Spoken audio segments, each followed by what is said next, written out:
कोणी विरोध करत नाही. दिल्ली पासून मुंबई पर्यंत जे काही नेते मंडळी काँग्रेसचे आहेत, जे पदावर बसलेले आहेत, कोणी काही बोलत नाही. हा माझा जो गुस्सा आहे, माझी जो नाराजगी आहे, हा विषयावर आहे. पण का नाहीत बोलत? कारण मला माहित नाही, त्यांच्या मनात भीती आहे.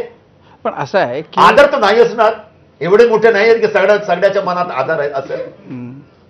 नाही, पण आता आपण जर मुंबईच्याच पुरतं बोलायचं झालं तर मुंबईमध्ये तुमच्या पक्षानं तर ही मागणी पण नाही केली की राहुल शेवाळ्यांच्या इथं आम्हाला त्या मतदारसंघात साऊथ सेंट्रलला आम्हाला उमेदवार पाहिजे, तिथं वर्षा गायकवाड तिथल्या असून सुद्धा त्यांनी आग्रह नाही धरला. तो असं नाही आहे.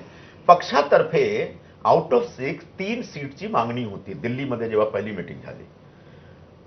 धारावीवाली सीट, दक्षिण मध्य, बांद्रावाली सीट, उत्तर मध्य आणि उत्तर पश्चिम आणि वायव्य सीट आमच्या मंधेरीवाली सीट, 3 पक्ष 3 सीटची मागणी होती.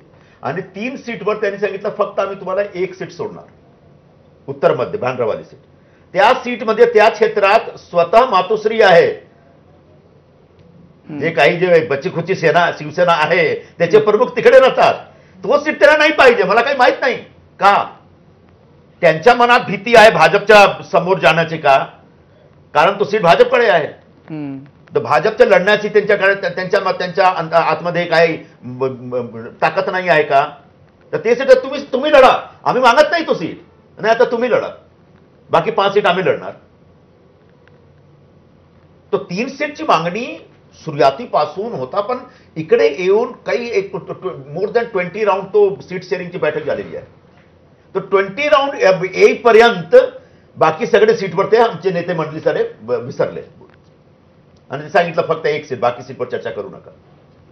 नाही, पण संजयजी तुम्ही म्हणताय की म्हणजे इकडच्या नेत्यांनी त्याच्यामध्ये ठोसपणा दाखवला नाही आणि सीट घेतल्या नाहीत, तर राज्यातले नेते त्याला जबाबदार आहेत की केंद्रातले नेते जबाबदार आहेत? कारण शेवटी निर्णय केंद्रातून होतो ना, म्हणजे खरगे आहेत, राहुल गांधी आहे, सोनिया गांधी आहे, तर त्यांनी ते निर्णय घेण्यात चुकले का, त्यांच्यावर दबाव आहे? मनात एक प्रश्न होता. कालच माझ्याकडे काँग्रेसचे नेते आले होते मुंबईचे, ते माझ्याबरोबर चर्चा करत होते. त्यांनी सांगितलं की त्यांनी दिल्लीचे कुठल्या नेत्याचे नाव मी घेत नाही, त्यांनी सांगितलं की तुम्ही जरा इंटरव्ह्यू करा. नाही, आम्ही राज्याच्या नेतेवर सगळेच सोडलेले आहेत. म्हणजे तुमचे राज्याचे नेते काम करत नाही चांगल्या रीतीने, तुम्ही इंटरव्ह्यू करा. नाही, आम्ही इंटरव्ह्यू नाही करणार. तो आता तुम्ही अर्थ काढू शकता की कोणी जबाबदार आहे. पण तुमचं हे सगळं विधान किंवा तुम्ही जे आता डिस्क्रिप्शन देता ना, ते खूप कुतूहल निर्माण करणार आहे. कारण काँग्रेस आणि शिवसेना हे काही नॅचरल अलायन्सवाल्या पार्टीज नाही आहेत, त्या खूप अनएक्सपेक्टेडली एकत्र आल्या.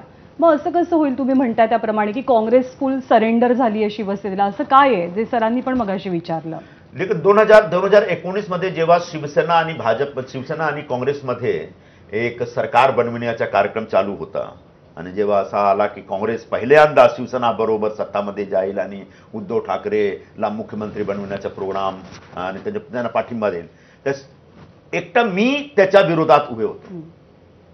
त्याच वेळी मी सांगितलं की करू नका, याच्यामध्ये या लाईनवर तुम्ही चालणार तर काँग्रेस पक्ष संपणार. आज 5 वर्षानंतर तोच दिसत आहे ना, तोच परिस्थिती आहे ना. पण त्यावेळेला